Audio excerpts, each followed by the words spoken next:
You ask Tiger to solve. This deals with linear equations with one unknown. The final result is x equals 9.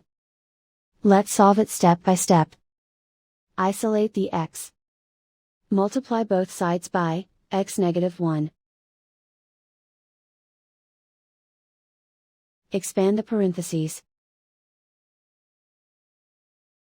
Simplify the arithmetic. Remove the ones. Swap sides.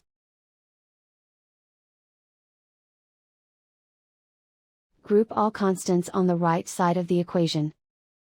Add 1 to both sides. Simplify the arithmetic.